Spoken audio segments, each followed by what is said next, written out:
Vancha kalpatarubhyascha kripa sindhubhya evacha patitanam pavanebhyo vaishnavebhyo namo namaha. Shri Kṛṣṇa Chaitanya Prabhu Nityananda Shri Advaita Gadadhar Srivasadi Gaur Bhakta Vrinda. Hare Kṛṣṇa Krishna Krishna Hare Hare, Hare Ram Ram Ram Hare Hare, Hare Kṛṣṇa Krishna Krishna Hare Hare, Hare Ram Ram Ram Hare Hare, Hare Kṛṣṇa Krishna Krishna Hare Hare, Hare Ram Ram Ram Hare Hare. Hare Krishna, everyone. Thank you for kindly joining in this morning. It's my honor and privilege to continue the discussion. Today we have a very important topic to discuss. I will speak about that in a bit. I have been thinking of a series to probably start, since we will be meeting every alternate Monday. Starting next class, we will be starting with the Shikshashtakam, and we will be going with every verse of Shikshashtakam. And my attempt would be to cover maybe one verse a class. And if that's not possible, maybe it'll spill over to another class.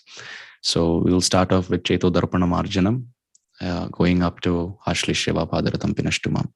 So that will be the topic for the classes starting next sitting. But for today, I was thinking of a topic, something that we can start implementing right from today.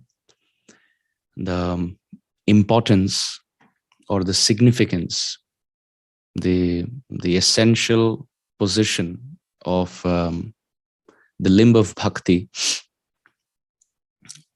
represented by offering obeisances to Krishna. We find that oftentimes this is the most underrated implementation of Krishna consciousness. At least when I introspect, I feel that when we were becoming devotees, we were offering more obeisances to Krishna and to the Vaishnavas.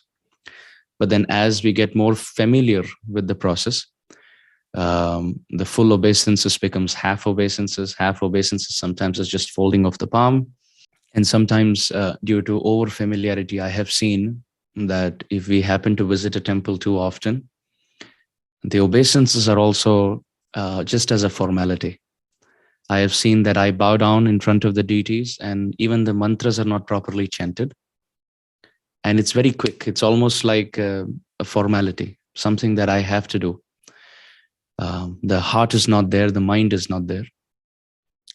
Srila Prabhupada Bhakti Siddhanta Saraswati Thakur's dear disciple, Srila Bhakti Pramod Puri Goswami Maharaj from the Gaudiya Math, used to say that if while offering obeisances, if we are not meditating on Krishna in a prayerful mood, then all that we are doing is gymnastics.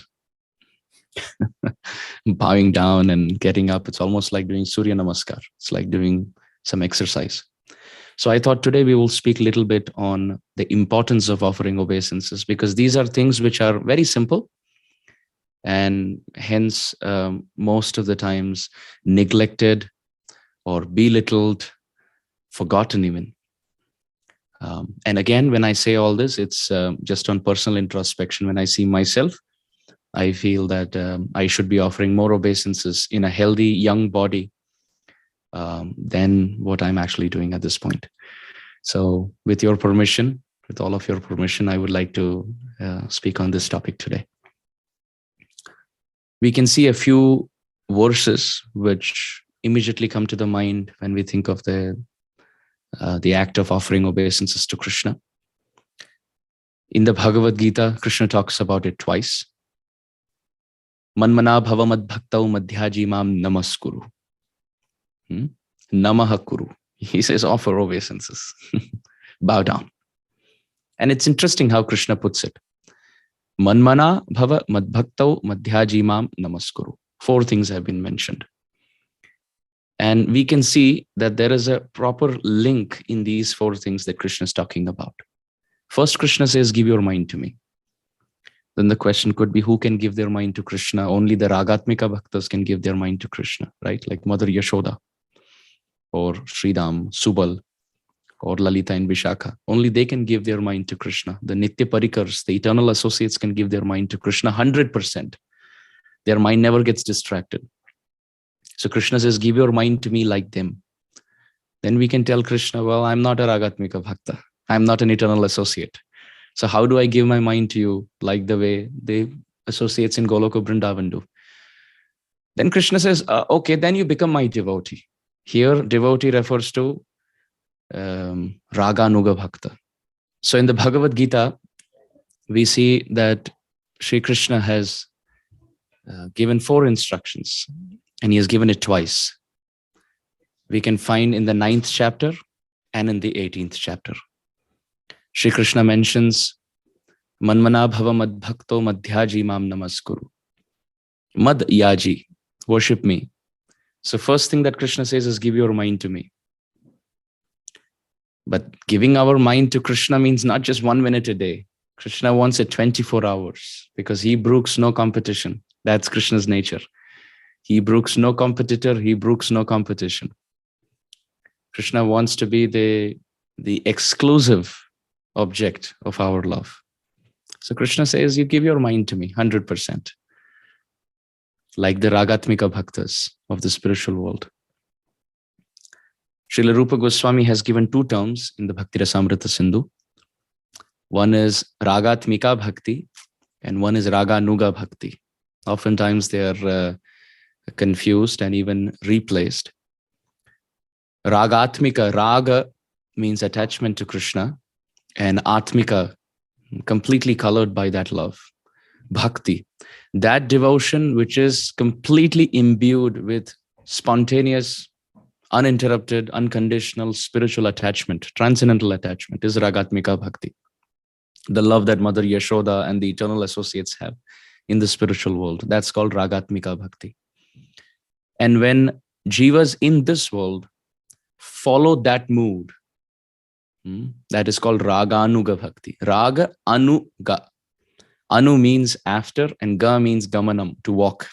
So to walk behind their mood is called Raga Anuga Bhakti. So Krishna is saying, give your mind to me like the eternal associates. Ragatmika Bhaktas. And when we say, well, we cannot do that, Krishna, and Krishna says, Mad Bhakta, then become a devotee. What kind of devotee? Perform Raganuga Bhakti. Prema rasa niryas korite aswadan, ragmarg bhakti loke korite pracharan. Sri Chaitanya Charitamrita describes that Sri Chaitanya Mahaprabhu wanted to distribute spontaneous love in this world, which is called Raganuga Bhakti, Rag Bhakti. So Krishna is saying, if you can't give your mind to me like the eternal associates do, then at least follow their mood and be a Raganuga Bhakta. In the Bhagavad Gita, Krishna is saying. Then when we say, well, we can't even do that, Krishna says, Madhyaji, at least perform Vaidhi Bhakti. If you can be a Ragatmika Bhakta, become a Raganuga Bhakta. If you can be that, then at least follow Vaidhi Bhakti. Madhyaji, which means worship me with cleanliness and punctuality. Worship the deity form of mine. Chant the holy name and follow the rules and regulations according to Pancharatrik Vidhi. Then when we say, well, it's difficult for us to even do that. We are filled with so many responsibilities, grihastha responsibilities in the material world, in Kali Yuga, with anarthas, with offensive mentality, can't even be regular in our worship. Then Krishna says, Namaskuru. You can't do anything, just offer obeisances to me. Just bow down. Krishna, but my mind is not bowing down. At least your body should bow down, Krishna says. And that's the last word that Krishna says. So he puts a hierarchical compromise that if you can give your mind like the Ragatmika Bhaktas, follow their mood and become a Raganuga Bhakta. If you can't do that, then worship me through Vaidhi Sadhana Bhakti. If that is not possible, at least Namaskuru, at least offer obeisances to me. And Mame Vaishasi Satyam Te Pratijani Priyoshime. I promise you, Arjuna, if you offer obeisances to me, I will accept you. So we see straight in the Yas Swayam Padmanabhasya Mukha Padma Vinisrita. Bhagavan Adi Shankaracharya has said that Ganga comes from the lotus of the Lord's feet. You see, everything about the Supreme Lord is lotus. Namo Pankaja Nabhaya, Namo Pankaja Maline, Namo Pankaja Netraya, Namaste Pankajangraye. His eyes are lotus. His navel is lotus. His palms are lotus. His feet is lotus. His mouth is also lotus. His face is also lotus. So Adi Shankaracharya says, Ganga comes from the lotus of the Lord's feet. Which lotus? Lotus feet. As Vamandev. When Vamandev breaks and ruptures the material shell, Ganga flows in this world through the Lord's lotus feet. And Gita comes from the lotus mouth. And in Kali Yuga, when Mahaprabhu's, now this Bhagavan Adi Shankaracharya has not said, but this Prabhupada Bhakti Siddhanta Saraswati Thakur, in his purport to Chaitanya Bhagavat, has said, as an example of Utpreksha Alankar, which means giving a very wonderful connection between pastimes. Prabhupada Bhakti Siddhanta Saraswati Thakur says that Ganga comes from the Lord's lotus feet, Gita comes from the Lord's lotus mouth, and tears of ecstasy in Kali Yuga comes from the Lord's lotus eyes. That Ganga who came from the Lord's feet is now coming from the Lord's eyes in Mahaprabhu's Leela. So in that Gita, which it's fascinating, Srila Guru Maharaj explains that Ganga and Gita come from the Lord's lotus body. Ganga comes from the feet, lotus feet, and Gita comes from the lotus mouth. So Srila Guru Maharaj explains that if you jump and take dip in the Ganga, Ganga comes from the feet, and if you bathe in the Ganga, Ganga will take you back to the lotus feet. And Gita, similarly, if you bathe in the waters of the Gita, Gita comes from the lotus mouth, and if you bathe in that, it will take you to the lotus face of Krishna. So in that Gita, Krishna has said twice, minimum. Maybe acharyas can decipher even more places where Krishna speaks about it, but at least 2 times where Krishna says that one should offer obeisances. And if you offer obeisances, mame vaishasi yuktva atmana matparayana, Krishna says that I will accept you. And that is in the Bhagavad Gita. Now in the Bhagavatam, we see the last verse, 12th canto, 13th chapter, text 23, the last verse of the last chapter of the last canto, Srimad Bhagavatam. The verse is, Nama Sankirtanam Yasya Sarva Papa Pranashanam Pranamo Dukkha Shamanastam Namami Harim Param. That I bow down to that Hari, whose holy name when chanted, Nama Sankirtanam Yasya, Krishnasya, Harehe, Nama Sankirtanam Yasya Sarva Papa Pranashanam. By chanting the holy names of Krishna, all the sins are destroyed. And Pranamo Dukkha Shamanas. And if you offer obeisances to him, suffering will reduce in life. Dukkha Shamana. Very interesting. Dukkha Shamana. Everybody has dukkha in their life. So if we, ye yatham mam prapadyante, right? So if we bow down before Krishna, dukkha bows down in front of us, which means it reduces in height. If we are supposed to suffer so much, we bow down to Krishna, then dukkha also bows down and he also reduces in size. So by chanting Krishna's names and bowing down before him, these are the last 2 instructions of all the cantos of Srimad Bhagavatam. Very, very interesting. And how do we remember that? It's very simple. Nama and Pranama. These are the 2 code words. Nama and Pranama.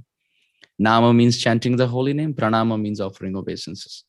Through the mind, through the words, we should chant the holy name. And through actions, we should offer obeisances.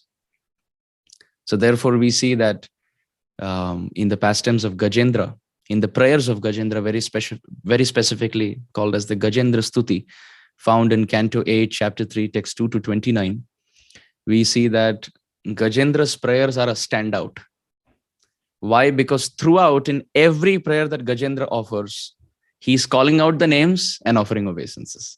Namaha Shantaya Ghoraya Mudhaya Gunadharmine Nirvisheshaya Samyaya Nama Jnana Ghanaya Cha Kshetragnaya Namastubhyam. Throughout, you will see Madrik Prapanna Pashupasha Vimokshanaya Muktaya Bhuri Karunaya Namolayaya Swamshena Sarvatanu Bhrit Manasi Pratita Pratyak Drishe Bhagavate Brihate Namaste Atmatma Japta Griha Vitta Janeshu Saktair Dushprapanaya Gunasanga Vivarjitaya.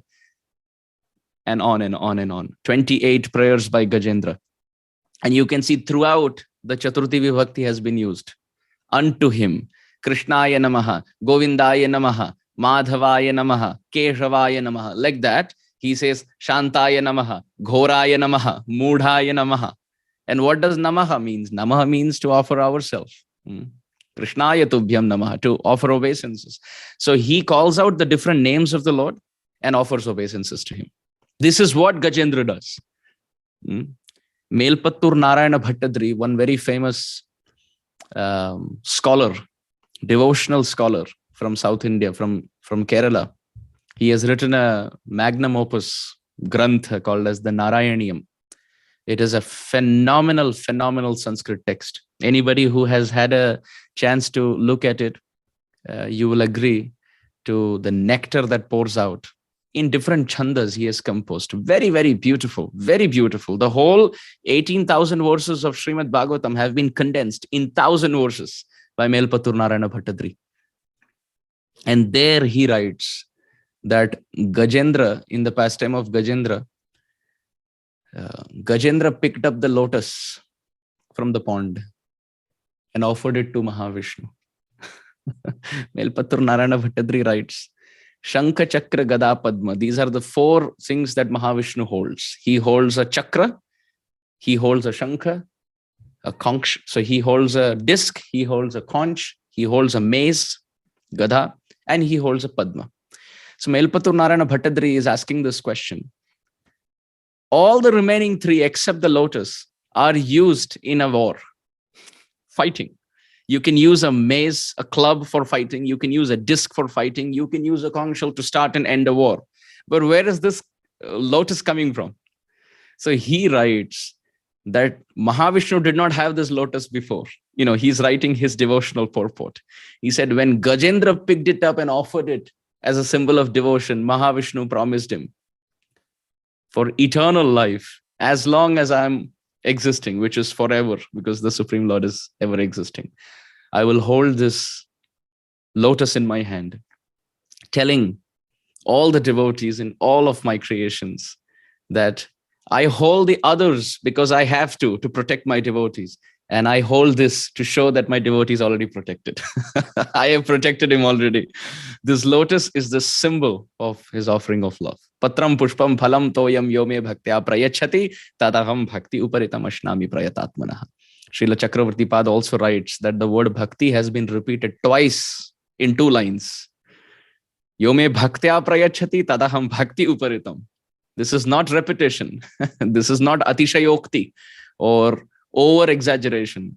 It is how much the Supreme Lord loves devotion and his devotees. So Gajendra, because in his prayers he was constantly offering obeisances and calling out to the names of the Lord, that lotus has been held since time immemorial by Mahavishnu to show that any devotee stuck in any situation, if he offers obeisances calling out to my names and offers me flowers, I will keep that flower for all times to come. Kumana sumanastvam hi yati yasya padabjayoho sumana arpana matrena tam chaitanyam prabhum bhaje. Krishnadas Kaviraj Goswami has said that just by offering one flower to Mahaprabhu, Mahaprabhu gets purchased. It's very interesting. He says, ideally we should offer sumanas. Sumanas means purified mind. But if we cannot offer purified mind, offer sumanas, which in Sanskrit also means a flower. So he says, if you can't offer sumanas, purified mind to Mahaprabhu, at least offer a lotus, a flower, which also means sumanas in Sanskrit. Sumana arpana matrena, just by offering a flower, Mahaprabhu gets purchased. And Gajendra's pastime is a classic example for that. So why Gajendra is a standout? Because he's offering obeisances and calling out to the names of the Lord, as the last verse of the Bhagavatam recommends. So if we offer obeisances through the body and chant the holy name, Krishna becomes very pleased. We can find classic example of that even in the pastimes of Kṛṣṇa. We see that when Krishna showed the universe in his mouth after eating some Braj-Raj, dust of Vrindavan. In the 8th canto, in the 10th canto, 8th chapter, we can see from text 32 onwards. Ekada kridamanaste ramadhya gopadaraka Krishno mridam bhakshitavan iti matre nyavedayan. They went and told Krishna's mother, Mother Yashoda, that Krishna has eaten dirt today. So in that pastime, we see Mother Yashoda goes and chastises Krishna. Kasman mridam madantatman bhavan bhakshitavan rahaha. Vadanti tavakayete kumarapi agrajopyayam. Children are saying, oh Krishna, that you have eaten dirt. Even your older brother Balaram is saying that you have eaten dirt. So Krishna, with confidence, he told his mother, there was braj-raj in his mouth. So he was buying some time. When Mother Yashoda was saying that, have you eaten? Why have you eaten? Kasman mridam adantatman. Adantatman. Oh, independent Lord. Adantatman. Uncontrolled person. Bhavan bhakshitavan. You have eaten dirt. And everybody is saying that. So as Krishna was listening to that, he was buying some time and trying to gulp all that mud into his mouth. So he was not speaking anything. As soon as Mother Yashoda finished, Krishna also finished gulping. And he was confident there's no more mud in the mouth. So now he told his mother, Naham bhakshitavan amba sarve mithya abhisamshinaha yadi satya girastarhi samaksham pashyame mukham. Samaksham pashyame mukham. Why don't you look into my mouth yourself? And Krishna is a very positive person, very optimistic. He will never start a verse with nakar. He will never start with a narama. He will never start a verse with na. He will never do that. He always is very affirmative, very optimistic. But here he says, na aham bhakshitavan amba. Oh mother, I have not eaten. So it's literally, you can envision Krishna telling Mother Yashoda, no, my mother, no, I have not. Because there's so much negation from Krishna's side, Shukdev Goswami starts it off by saying, na aham bhakshitavan amba. Otherwise, he could have put it in some other way. Aham na bhakshitavan amba or something like that. But he says, na aham bhakshitavan, naham bhakshitavan. And Krishna never starts generally. Another place where in the Bhagavatam Krishna starts a verse with na is na paraye aham niravadhya samyujam swasadhu krityam vibhudhayushapiva, where he tells Srimati Radharani and the gopis, I cannot reciprocate. I will not be able to repay you. So no, I will not be able to repay you. So there he starts this verse again with na paraye aham. Oh Radharani, na, I cannot repay you. So in this case, when Mother Yashoda,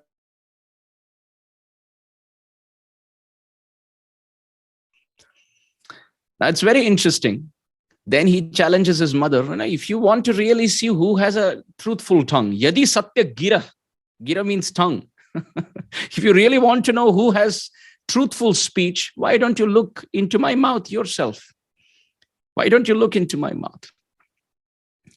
So then Mother Yashoda into Krishna's mouth. Krishna thought, generally when you're confronted about something and you say, well, why don't you come and see it yourself? The person will say, no, I trust you. Because if with so much confidence you're saying, which means, I trust you. But for the Supreme Lord, this plan backfired. He told his mother, why don't you look into the mouth? Mother said, oh, very good idea. Let me look into your mouth. And one commentator on the 10th canto Srimad Bhagavatam, he writes that Krishna wanted to show Mother Yashoda the power of Braj-raj. The power of Braj-raj. That if you take little dust of Vrindavan and throw it into the mouth of a baby, and then when you open the mouth, you can see universes inside. This is the power of the dust of Braj. So that is why Krishna depicted this pastime. Another commentator writes, in fact, Srila Vishwanath Chakravarti Thakur writes, he says that Krishna performs all his pastimes only to show Mother Yashoda how strong he is. To show Mother Yashoda the power of his lips, he sucked the life air of Putana. To show Mother Yashoda the power of his feet, he kicked the cart. He kicked the Shakatasur demon. To show Mother Yashoda the power of his elbows, he strangulated Trinavarta and killed him. To show Mother Yashoda the power of his digestion, he put some Braj-raj into his mouth and showed universes. So generally our body is such that you throw in a fruit and it breaks down and gives nutrition to the body. But for Krishna, his digestion is such that you can throw some Braj-raj into his mouth and it becomes universes. So Krishna is performing pastimes only to show Mother Yashoda the power of his body. So in that context, we see that Mother Yashoda gets completely bewildered looking at universes in her child's mouth.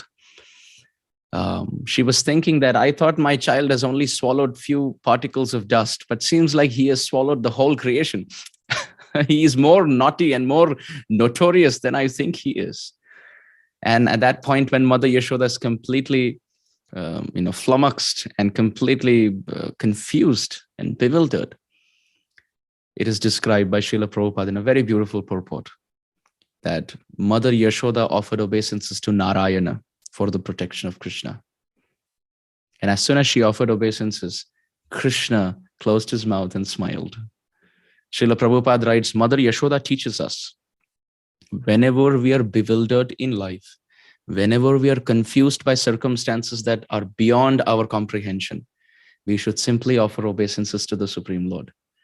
And he will take all the bewilderment away, like he did in the life of Mother Yashoda.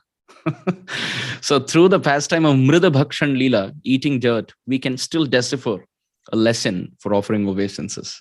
That Mother Yashoda offered obeisances, not to Krishna, but to Narayana. So Krishna was smiling that my mother's love is so sweet and innocent that she's offering obeisances to my partial expansion and praying to him for my protection. So Mother Yashoda offered obeisances and Krishna smiled and all the bewilderment was taken away. So we can learn that whenever we are confused in life, we should learn to offer obeisances. We find even in Kulashekara's Mukundamala Stotra, King Kulashekara has spoken about offering obeisances. He says, Yat Krishna pranipata dhuli dhavalam tadvarshma tadvai shiras tenetre tamaso jite suruchire yabhyam hari drishyate sa buddhir vimalendu shankha dhavala ya madhavadhyayini sa jivhamrita varshini pratipadam yastauti narayanam. Very, very beautiful composition. King Kulashekara has said that which eyes are first class? What are the definition of those? What are the description of those eyes which are first class? Te netre tamaso jite suruchire yabhyam hari drishyate. He says those eyes which give up the passionate graphic vision of this world, the images of this world, and those eyes which are just drinking the beautiful form of Krishna's beautiful lotus body, lotus face, lotus eyes, lotus hands. Akshanvatam phalamidam naparam vidama sakhya pashun anuviveshayator vayasyai vaktram vrajesha sutayor anavenu jushtam yairva nipitam anurakta kataksha moksham. In the Venu Geet, the gopis have also said this, that those eyes which become pots to drink the nectar of Krishna's form, they are first class. So King Kulashekara has said those eyes which glance on Krishna are first class. Sa buddhi vimalendu shankha dhavala ya madhavadhyayini. That buddhi which remembers Sri Hari is first class. And that tongue, sa jivha amrita varshini pratipadam ya stauti narayanam. That tongue which does the stuti of Narayana, chants the holy name of Narayana, is actually a cloud pouring nectar at every step. So how is obeisances connected here? He has said 4 lines. And I translated the second, third, and fourth, but I still haven't done the first one. I kept the best for at the end. King Kulashekara says, those eyes which glance on Krishna are first class. That mind which thinks of Krishna is first class. And that tongue which chants the holy name is first class. But what about the first class head? Yad Krishna pranipata dhuli dhavalam tadvarshma tadvai shiras. Shiras. Shiraha. He says that head which bows down repeatedly to the lotus feet of Krishna and has become ashened or white because of the dust of the floor. Now, of course, we have floor and wooden flooring and concrete flooring and marble usage now. But during King Kulashekara's time, it's just ground filled with dust and mud. So he has said, by offering obeisances to Sri Hari, that forehead which has become ashened by the dust of the floor, that head is first class. Which means those eyes which glance at Krishna are first class. That mind which thinks of Krishna is first class. That tongue which chants the holy name and describes Krishna as first class. And that head, that forehead, which repeatedly offers obeisances is first class. So King Kulashekara has also said, offering obeisances to Krishna makes the head first class. Mukunda murdana pranipatya yache bhavantam ekantam yantam artham avismritistva charanar vinde bhave bhave mestu bhavat prasadat. King Kulashekara again in the Mukundamala Stotra, he says, murdana, with one's head, tritiya, by the head, with one's head, Pranipatya yache. I offer my head to you, my Lord. I am offering myself and I surrender through obeisances and I beg that lifetime after lifetime, let me remember you. This is all that I am praying. He martya paramam hitam shrunutaivo vakshami sankshepatah samsararnavamapadurmi bahulam samyak pravishya sthita nana jnanam apasya chetasi namo narayanayityamum mantram sa pranavam pranama sahitam pravarthayadvam muhu. In another verse, King Kulashekara has described, He martya, O dying mortal men of this world, paramam hitam shrunuta. Please listen, I have something important to say. And it is not just important. Paramam hitam, this is the supreme well-being instruction that I want to give you. So then the question asked is to King Kulashekara, are you going to give a long class?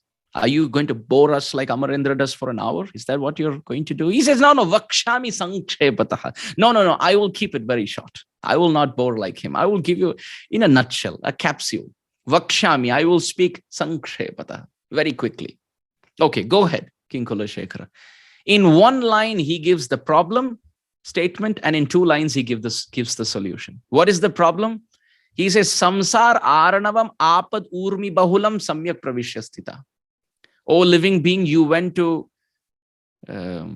surf in the waters of this material world. And the sad reality is you have built a house in the middle of that ocean.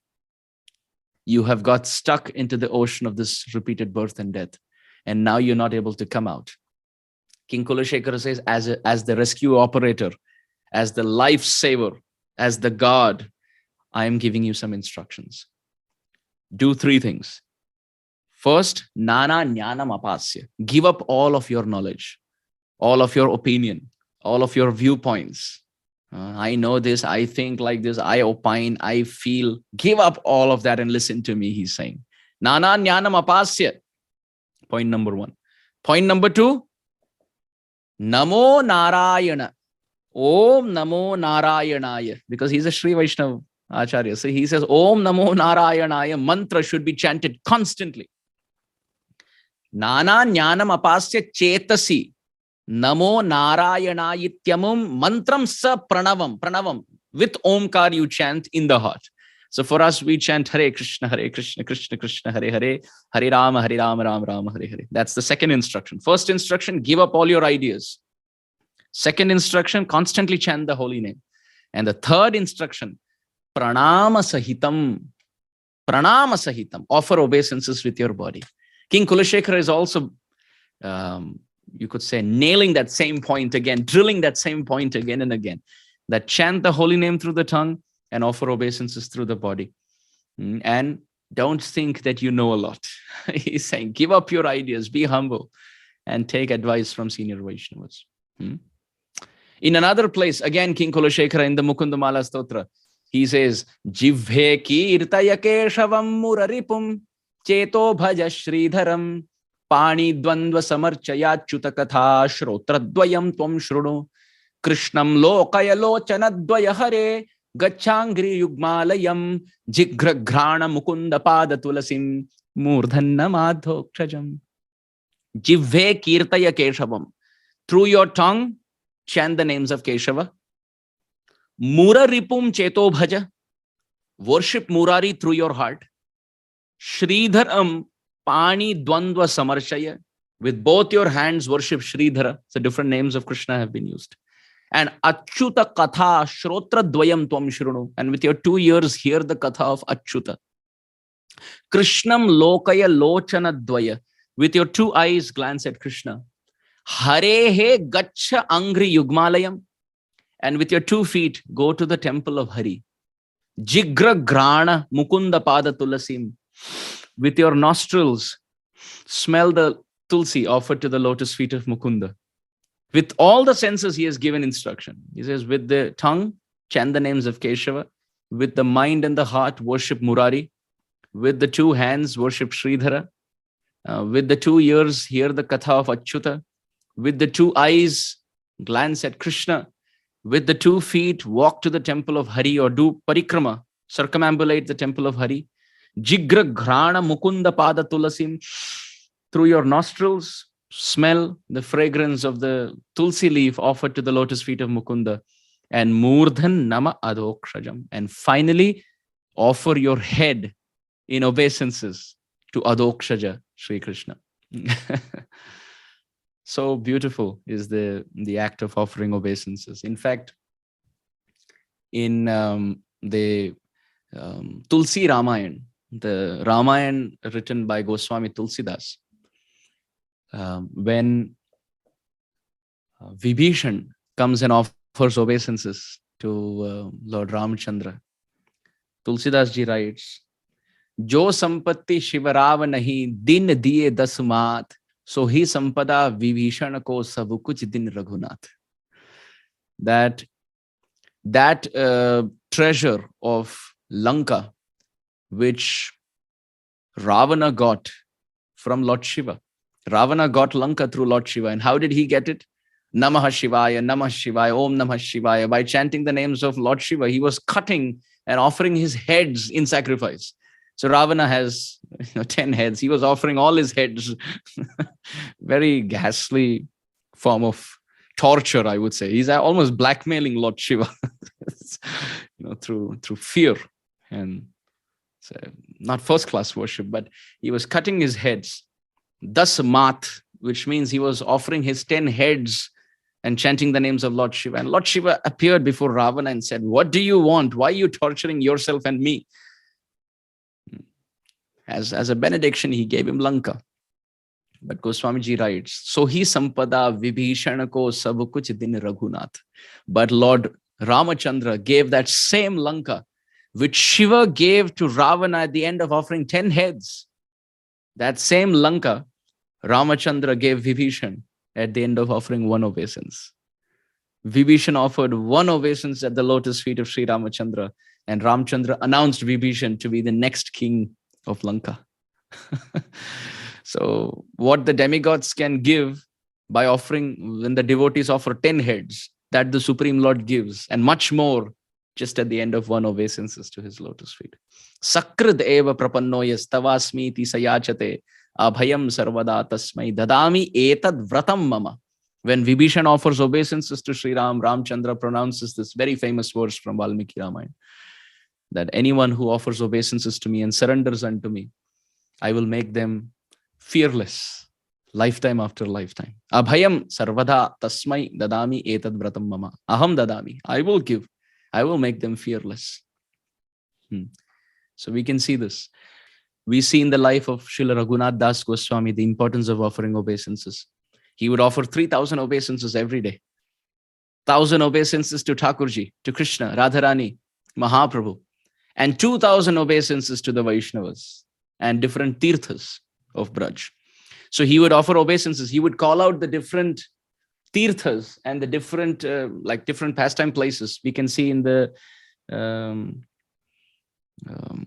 very, very beautiful section of Stavavali that Srila Raghunath Das Goswami has written. He has written a section called as the Vrajavilas Stava, where he is offering obeisances to different pastime places in Braj. And he's calling out their names and offering obeisances. So Raghunath Das Goswami would do that. He would remember different deities in Vrindavan and offer obeisances to them. And after all the deities are done, then the different pastime places. After that is done, all the Vaishnavas also. Mahaprabhu Bhaktagana. Wherever Mahaprabhu's associates are there, he would remember, call their names one after another and offer obeisances. So much so that Srinivasa Acharya says, Sankhya Purvaka Nama Gana Nativihi Kalavasani Kritav. That they would do 3 things with a specific count every day. Sankhya Purvaka. And what were the 3 things that they would do? Sankhya Purvaka Nama Gana Nativihi. They would chant the holy name, Japa, with proper count, 64 rounds every day and more than 1 lakh holy names. Some 2, some even 3 lakh holy names. And second, Gana. They would have ashtakams to sing every day. Stuti, Stavapat, Stotra. Every day to sing a few verses, to sing a few songs. Some nice songs describing Mahaprabhu, Nityananda Prabhu, Radha Krishna, and the Vaishnavas, Gurujan. And some verses. Raghunath Das Goswami would chant the verses of Rupa Goswami that he has written. And Sanatan Goswami. So the verses of the acharyas, the songs of the acharyas, that is gana. So Sankhya Purvaka means with count. Sankhya means count. Nama means chanting the holy name. Gana means songs. And Nati Bihi means to offer obeisances. So by these three considerations, they would, with count, they would offer obeisances. To chant the holy name, to sing specific number of songs every day, and to offer obeisances. In fact, even in the Srimad Bhagavatam, we can see when Akrura, he comes to Vrindavan. I believe this is Canto 10, chapter 38 or 39, when Akrura is entering. So there is a very beautiful verse where Akrura says, Mama adya amangalam nashtam, falavan chaiva me bhava, yan namasye bhagavato yogi dhyanangri pankajam. That Mama adya amangalam nashtam. Today, Akrura is saying, all my inauspiciousness in my life has been destroyed today. Why? Namasye bhagavato, because I have offered obeisances to the Supreme Lord. Yogi dhyayangri pankajam. That Lord whose lotus feet is the object of meditation in the minds of the yogis. Because I have got a chance to offer obeisances to that Supreme Lord today, all my inauspiciousness has been taken away. And I feel completely purified. Who is saying this? Akrura is saying this. This is Akrura's realization. Even Srila Prabhupada in Chaitanya Charitamrita, he explains that the offering of obeisances should be like a pole, like a rod, dandavat. He describes this in Madhya Leela Chaitanya Charitamrita, that we should offer obeisances with all parts of our body. In Hari Bhakti Vilas also, Srila Sanatan Goswami has described Dorbhyam Padbhyam Cha Janubhyam Urasa Shirasa Drisha Manasa Vachasa Cheti Pranamo Ashtanga Iritaha. That obeisances are considered to be Ashtanga or Sashtanga. 8 limbs are connected. Dorbhyam, we should offer obeisances with both our arms. Padbhyam, with our feet. Janubhyam, with both our knees. Urasa, with our chest. Shirasa, with our forehead. Drisha, with our eyes looking at the deity. Manasa, with mind being in that moment. My Lord, I am not able to surrender to you, but at least at this moment, I am all yours. With all my faculties, with all my skills, with all my ability, with all my activities through thought, word, and deed, my Lord, at this moment, at this minute, I surrender to you. So Dorbhyam, with arms, Padbhyam, with the feet touching the ground, Janubhyam, with the knees touching the ground, Urasa, with the chest, Shirasa, with the forehead, Drisha, with the glance, Manasa, with the mind, Vachasa, with words, by offering pranam mantras, while offering obeisances. Cha iti, in this way, pranamo ashtanga iritaha. Pranamo ashtanga iritaha. This pranam is called ashtanga or sashtanga dandavat pranam. Even in the 7th canto Bhagavatam, 5th chapter, when Prahlad Maharaj says, Shravanam Kirtanam Vishnu Smaranam Pada Sevanam Archanam Vandanam Dasyam Sakhyam Atmani Vedanam Iti Pumsarpita Vishnu Bhaktischennava Lakshanam, etc. When Prahlad Maharaj is describing the 9 limbs of bhakti, there in the purport, Srila Prabhupada defines, Vandanam means namaskuru, offering obeisances with prayers, Prabhupada writes. So in this way, we can see it's already time up. So much more can be said, but I will pause here. I will pause the discussion here. If there are any reflections, if there are any questions or comments, or anything in regard to this discussion, I would be very, very happy to hear from all of you. If I have made any mistakes, any siddhantic flaws, any scriptural deviation, please kindly forgive me. The essence of this discussion, through all the different references that we were mentioning, is that it is very important for all of us to offer obeisances every single day. In the morning, in the afternoon, in the evening, at night before going off to sleep, as much as we can. As we get old, we will develop problem with our lower back and knees and arthritis, and it's difficult, varicose veins.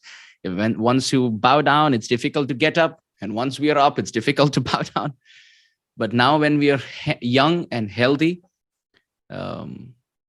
why should there be any daridrata?